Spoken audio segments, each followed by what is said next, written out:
Bismillahirrahmanirrahim. Elhamdülillahi Rabbil alemin. Vessalatu vesselamu ala nebiyyina Muhammed ve ala alihi ve ashabihi ecma'in. Esselamu aleykum ve rahmetullahi ve berekatuhu. Hürmetli din kardeşlerim, Allah'ın rahmeti bilen yangadan sizin bilen şiraşabız. Bugün Ramazan'ın 23. günü. Elhamdülillah Allah subhanahu ve taala bizge hayırlı ömür berdi. Haminde şu günlerge halik yaşarga nasip etti. Bu big zor nimet. Çünkü indi onun torunda biz söyledik. Ramazan ayının her bir günü, hem umumen kişi turmuşunun her bir günü ol kadirli. Çünkü ol günü ol izgilikler kılan Allah'a yakınaya. Hem indi bugün İmam Bukhari rahimahullah'ın sahih jiyintığında kelgen Leyletul Kadir kişinin fazileti boyunca bulgan bölükteki bulgan hadislerini okunu tamamlayayım. Onda bizden iki bölük kaldı, şunu okup gitesim kile. İmam Bukhari rahimahullahu ayta babu rafi ma'rifeti leyletil kadri li talahi ennas. Ayrım bölük getirem kişilerinin talaşu sebepli Kadir kişisinin gılımının küterülüğü dibeydi. Çünkü biz ayttık Peygamberimiz sallallahu aleyhi ve sellem unutuldu.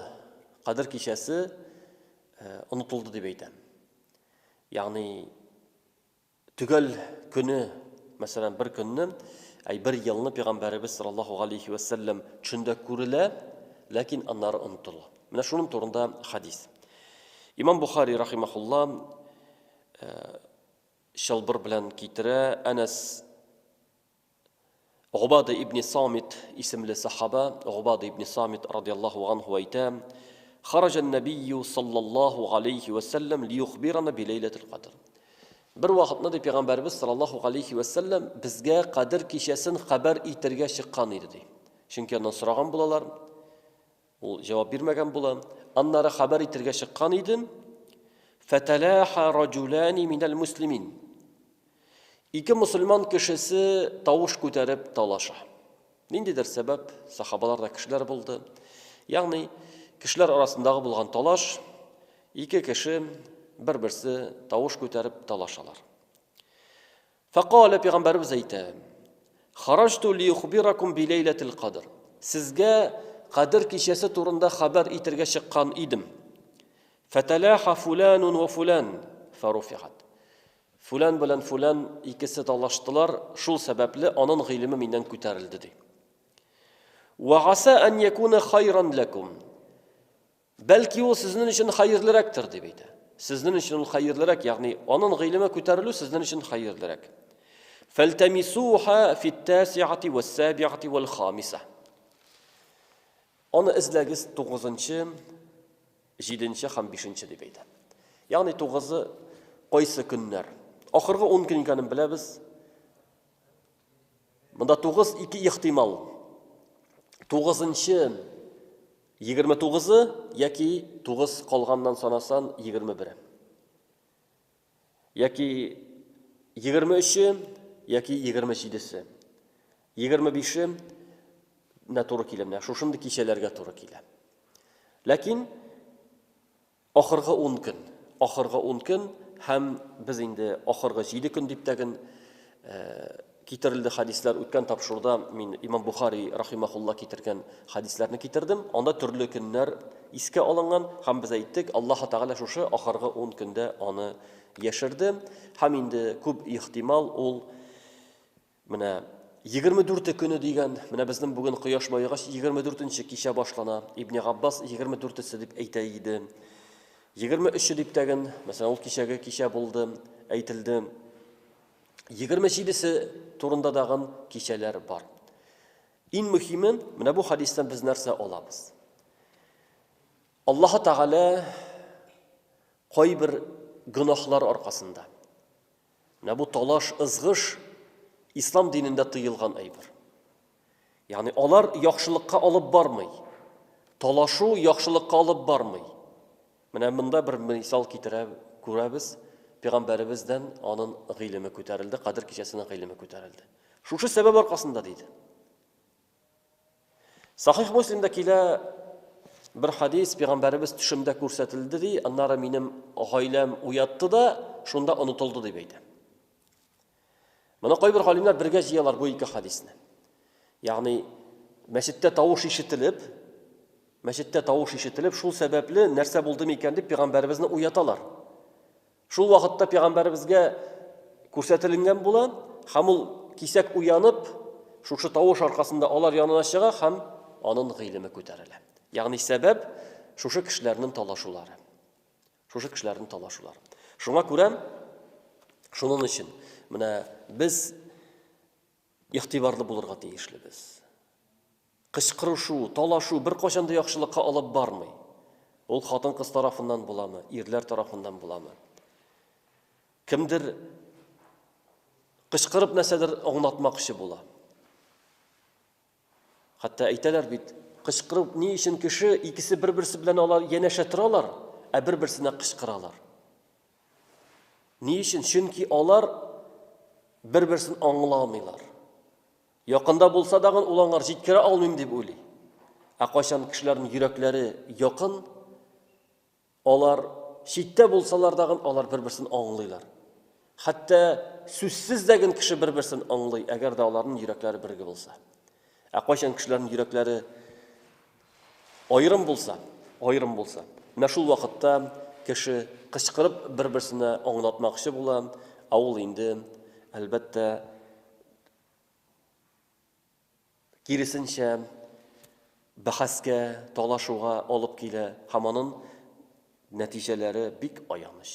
Shu sababli taloqlar bo'lar, shu sababli oilalar tarqalar, shu sababli do'stliklar bita, tilasan indi so'zlar aytilar. Shuning uchun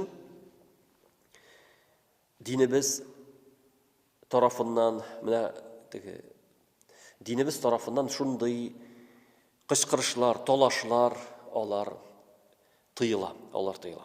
Anları İmam Buxari rahimahullah kitira oxirgi bulik, shusha bulikdagi bo'lgan oxirgi hadisni babu al-amali fil ashril awakhiri min Ramadan. Ramazanning oxirgi 10 kunindagi bo'lgan amaldi. Nishlarga kerak? Mana ayrim bulik etib ketiram, ham bu hadis shusha bulikda hadisni ketiram. Aisha radhiyallohu anhaning so'zi. Aisha radhiyallohu anha aytam: كان النبي صلى الله عليه وسلم إذا دخل العشر شد مئزره وأحيا ليله وأيقظ أهله دبيدا. Aisha anamız ayta, Peygamberimiz sallallahu aleyhi ve sellem eğer degin ahırgı 10 gün jitse, ol özünün bilbağın nığıraq etib beylep qoya idi. Yani ol indi gaydası bilen yoqlamay idi. Çünki ol ihtikaf qılaydı deb aytdik biz. Ve ahya leylehu, ham tünlerin g'ibadetde o'tkərəydi, namazda o'tkərəydi. Ve ayqaza ahlehu, ham g'aylasin uyata idi. Yani ihtikafda bo'la turib, nishik uyata, yani chunki ihtikafdagi kishi kerak ishini uyina kirga yoray. Shul kirgan vaqtda g'aylasin uyatgan deb anglab bo'ladi. Yoki uyatarga qo'sha, masalan, kimgadir aytib mahramlarni bo'ldirgan mumkin. Ham boshqa, ya'ni nishikda bo'lsa, albatta g'oilasin uyatarga tirishgan. Bu hadis bizga narsani ko'rsata, ham narsani anglatam, ya'ni Payg'ambarimiz sallallohu alayhi va sallam payg'ambar bo'lib tag'in. Onun izgi amallari Alloh taolo onlar yetarli deb yozdi. Hamul payg'ambarlarning in ulusi jannatda onlar indi o'rin azirlangan, onga qaramasdan ul tirishlik ko'rsatdi. Ul tirishdi. Hatta namoz o'qiydi Payg'ambarimiz sallallohu alayhi va sallam, onun oyoqlari yorila edi. Aisha onamiz aytaydi: "Ya Rasululloh, niksin shulay deb o'zingni g'azablaysan" deb aytgach, oyoqlarim yorilib bitgan bitinde degach, Payg'ambarimiz sallallohu alayhi va sallam aytdi: "Men shukrli, ya'ni rahmatli banda bo'lmayman" deb aytdi. Ya'ni Alloh taolo bergan ne'matlar uchun ul namoz o'qidi, ul ibodat qildi. Ham bizga uyratdi. Nishig etib ibodat qilarga. Ham endi mana biz hurmatli din qardoshlarimiz, biz mana Шушы кичәләрдә ничек итеп гыйбадәт кылырга тиешлебез. Пәйгамбәрбез безгә үрнәк булды, алдагы галимнәр безгә үрнәк булды. Шушы кичәләрне әрәм үткәрмичә, шушы санаулы көннәрне, санаулы сәгатьләрне зикр тәсбихтә, намазда, Коръан укуда үткәрсәк идек. Чөнки аның савабы 1000 еллык ай, 1000 ай гыйбадәт кылган шикелле савап. Һәм ул менә без бит әйттек алдагы тапшыруларда 84 ел гомергә тиң. 84 ел гомер. Һәм ул 84 ел яшәү генә түгел, 84 ел гыйбадәттә үткәргән гомергә тиң. 84 елны син гыйбадәттә үткәрәсең. Менә ул әлбәттә бик зур нәтиҗә. Хәтта кайбер вагазчылар әйтәләр, әгәр дәген кешегә әйтсәләр, менә ниндидер бер бай кеше 10 көн эчендә авыл буйлап үтә. Кайсы көне билгеле түгел, кайсы сәгате билгеле түгел. Ләкин ул шуннан үтәчәк. Һәм капка төбендә торган кешегә 1 миллион акча бирә. Әгәр дә шулай дип әйтелсә, капка төбендә торган кешегә, менә кемне очрата, шуңар 1 миллион акча бирә. Капка төбендә басып торса, ул көтеп торса, бирә. Ләкин билгесез кайчан килгәне. Әлбәттә, кешеләр чыгып басырлар иде. Әлбәттә, кешеләр саклап торырлар иде. Ягъни бер-берсе белән алмаш булырлар иде. Карап торалы дип, ягъни әлбәттә, бөтенесе дәген капка төбен саклар иде. Әгәр дәген кешегә матди әйбер бирелсә. Ә монда матди әйбер түгел. Аллаһ Тәгалә кешеләргә җәннәт вәгъдә итә. Аллаһ Тәгалә кешеләргә мәңгелек тормыш вәгъдә итә. Хөрмәтле адәм балалары, тырышыгыз. Үзегезнең дәрәҗәләрегезне арттырырга теләсәгез, менә сезгә фурсат, менә сезгә мөмкинчелек, чөнки гамәл кылмыйча булмый. Гамәл кирәк, изгелек кылырга кирәк. Аллаһ Тәгаләнең рәхмәте.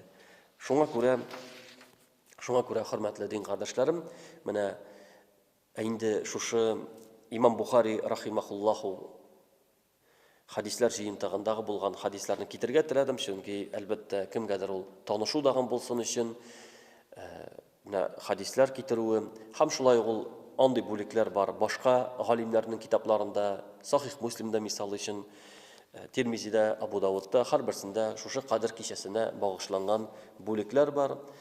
Һәм инде иншаалла әле кадер кичәсе турында сүзебезне дәвам итәрбез киләсе тапшыруда, чөнки аның кичәләр әле безнең бар. Һәм аны барыбер без искә төшерсәк, белеп торсак, һәм галимнәрнең шушы кичәләрдәге гыйбадәтләре турында әйтүләр, аларның калдырган сүзләре берсе дәген әрәм түгел, зыянга түгел. Шуның өчен иншаалла искә төшербез. Һәм инде безнең Аллаһ насыйп итсә, фитр садакалары түлисе бар, аның турында дагын киләсе тапшыруларда сөйләрбез. Һәм инде гаит алдыннан гаит намазлары турында дагын сөйләрбез. Быелны әлбәттә гаит намаз мәсьәләсе үзенчәлекле булырга тиеш инде, безнең әле билгеле түгел. Гаит намазларын рөхсәт итәләрме, юкмы икәнен төгәл билгеле түгел.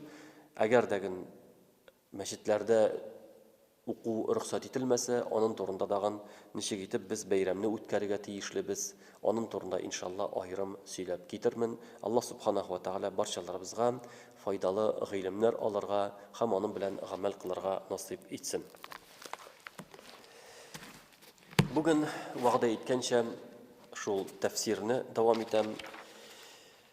Һәм инде безнең шушы Рамазан аенда бөтен сүрәләргә, менә кыска сүрәләргә туктау ихтималы булмау сәбәпле, мин тукталырга теләдем иң күп укый торган сүрәләргә.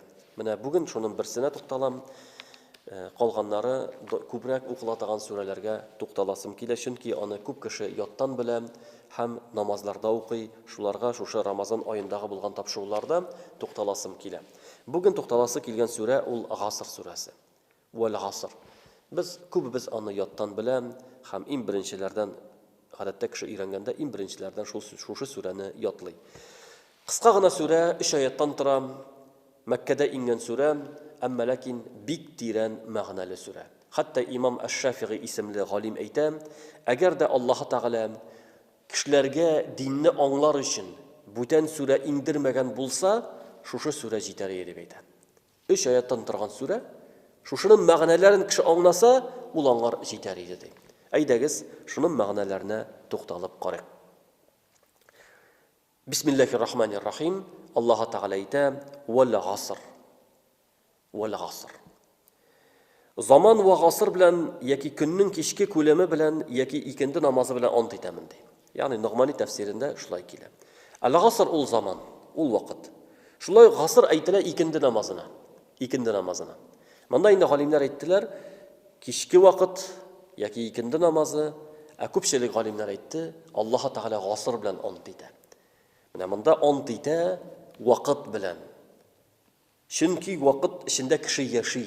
Менә безнең яшәвебез ул билгеләнгән вакыт. Туганнан алып үлгәнчә хәлек һәр кешенең бирелгән вакыты бар. Ни өчен шушы вакыт белән Аллаһ Тәгалә ант итә? Чөнки икенче аятта әйтә: "Иннал инсана лафи хуср". Тахқиқ адам баласы гомерен бушка үткәрү белән зарарланадыр дип әйтә. Ягъни вакытын әрәм итү сәбәпле үкенештә һәм хәсрәттә була дип әйтә. Ягъни кыскача әйткәндә, Аллаһ Тәгалә безгә бирде гомер. Ул безнең капиталыбыз. Ул безнең бирелгән гомеребез, ягъни без шушы гомердә яшәп, я җәннәтле булабыз, яки җәһәннәмле булабыз. Әгәр дәген кеше дөрес итеп гомерен кулланмаса, ул үкенештә һәм хәсрәттә була диде. Лафи хуср дип әйтә Аллаһ Тәгалә. Хәсрәттә. Нәрсә ул хасара? Гарәп телендә хасара ул кайчан кеше әгәр дәген бер әйберне мәсәлән 10 сумга алды, һәм шул әйбернең бәясе төшеп китте, 1 сумга сатты. 1 миллионга алган иде бер товарны, бәяләр төште, 500-гә сатты, 200-гә сатты мисал өчен. Ягъни арттырып сатса ул табышлы булды, бу киметеп сатты. Ягъни файдасын күрә алмады, табыш күрә алмады. Менә шушы малдан ул хәсрәт, хасара күрде. Табыш күрә алмады. Нинди хикмәт бар монда? Кешенең гомере, менә шушы Аллаһ Тәгалә безгә җәннәт алыр өчен бирелгән вакыт. Ул безнең вакытыбыз, шушы җәннәтне кәсеп итә торган урыныбыз. Әгәр дәген кеше шушында шушыны дөрес итеп кулланып, кәсеп итмәсә, ул үкенештә була. Үкенештә була. Җәһәннәмгә кергән кешеләр турында Аллаһ Тәгалә Коръәндә Фатир сүрәсендә искә алам. Җәһәннәмгә кергәч, алар анда кычкыралар: "Я Раббыбыз" диләр. Кайтар безне кире дөньяга. Икенче гамәл кылыр идек, ягъни гөнаһлы эшләр түгел, изгелекне кылыр идек диләр. Шуннан соң Аллаһ Тәгалә әйтә: "Фикерләп, уйлап карарга җитәрлек гомер бирмәдемме" дип әйтер. Ягъни сезгә фикерләргә, уйланырга җитәрлек гомер бирмәдемме? Һәм сезгә безнең илчеләр килмәделәрме дип әйтә. Аңлатучылар килмәделәрме? Ягъни кеше Аллаһ Тәгалә ул кешеләргә, ягъни кире кайтырга теләгән кешегә әйтәчәк, сезгә җитәрлек гомер булмадымы? Шуңа күрә Пәйгамбәребезнең шундый бер хадисе бар, саллаллаһу алейхи ва саллям. Кемгә Аллаһ Тәгалә 60 ел гомер бирә, һәм ул кеше Аллаһ Тәгаләне танымаса, изге гамәлләр кылып, җәннәтлек булмаса, Аллаһ каршында бу кешегә гүзәл юк дип әйтә. Ягъни бу инде гүзәл әйтә алмый, мин белмәдем, мин яшь идем, мин надан идем дип әйтә алмый. 60 ел гомердән кеше инде аңларга җитәрлек вакыт. 60 ел кеше өчен, уйланган кеше өчен, фикерләгән кеше өчен, бу дөньяның бар булуын аңлаган кеше өчен җитәрлек вакыт. Шуңа күрә, хөрмәтле дин кардәшләрем, Аллаһ Субханаһу ва Тәгалә шушы вакыт белән безгә ант итеп аңлата. Кеше үкенештә була ди. Әгәр дә дөрес кулланмаса, һәм искәрмә кыла. Кемнәр үкенештә булмый? Менә шушы искәрмәне белергә тиешлебез. Илләлләзина аману ва амилус салихат ва тавасау бил хакки ва тавасау бис сабр. Илләлләзина аману. Мәгәр иман китергән кешеләр, ва амилус салихат, ва изге гамәл кылучылар, ва тавасау бил хакки, һәм хакка иярергә бер-берсен өндәгәннәр, ва тавасау бис сабри, шулай ук итагать ва гыйбадәттә чыдаган ва тыелган нәрсәләрдән сакланырга бер-берсен өндәгәннәр генә зарарланудан булмаслар, ягъни үкенүчеләрдән булмаслар дип әйтә. 4 төрле кешеләрне саный. Yani 4 sıfatка ия булган кешене 4 sıfatка ия булу. Беренчесе иман китерү. Аллаһ Тәгаләне тану, Аллаһны тану, Аллаһка ышану, иман китерү. Икенчесе изге гамәл кылу. Аллаһ кушканча яшәү, харамнардан тыелып, фарызларны үтәп, 5 вакыт намаз укып, ураза тотып, хаҗ кылып, закат биреп, фарызларны үтәп яшәү. Өченчесе ва тавассау бил хакки. Бер-берсен хаклыкка өндәү, ягъни бер-береңгә ярдәм итү, бер-береңне насихат кылу. Ураза тотмый икән, ник ураза тотмыйсың? Намаз укымый икән, ник намаз укымыйсың? Әйдә, җәһәннәм бар бит. Аллаһның газабыннан куркырга кирәк дип бер-береңне өндәүчеләр, хаклыкка өндәүчеләр. Әгәр дә синең иптәшең мәсәлән тойпыла башлаганын күрсәң, әле намаз укый иде, намазын калдырды. Yani nasihat kıl, үгет nasihat kıl, аңлат аңлар. Менә шушы хаклыкка тавасый кылу. Ва тавассау бис сабр, һәм сабырлыкта бер-берсен өндәү дип әйтә. Сабырлыкка васыят итү, ягъни сабыр итәргә кирәк, итагать итәргә кирәк, харамнардан тыелырга кирәк дип бер-берсен яхшылыкка өндәүчеләр, алар үкенештә булмаслар ди. Шушы 4 сыйфат. Ягъни без җәннәткә керер өчен иң беренче шарт иман китерү, изге гамәл кылу, һәм бер-беребезне яхшылыкка өндәү, начарлыктан тыю, һәм шундагы булган авырлыкларга сабырлык күрсәтү. Әгәр дә кеше шушы сыйфатка ия була икән, һәм гомерен шулай итеп яши икән, иншалла ул үкенүчләрдән, хәсрәттә булучылардан булмаячак. Киресенчә, ул бу дөньяда яшәде һәм табышлы булды, һәм Аллаһның җәннәтенә ирешәчәк. Барчаларыбызны Аллаһ Субханаһу ва Тәгалә җәһәннәмнән коткарса иде. Һәм шушы мөбарәк кичәләрдә, Рамазан аеның кичәләрендә җәһәннәм утыннан котылучылардан язса иде. Бер-безгә дәген җәһәннәмгә бер мизгелгә дәген кирмичә, туры Аллаһ Раббыбызның җәннәтләренә кирип, нигъмәтләрендә булырга насыйп итсә иде. Амин. سبحانك اللهم بحمدك أشهد أن لا إله إلا أنت أستغفرك وأتوب إليك. السلام عليكم ورحمة الله وبركاته.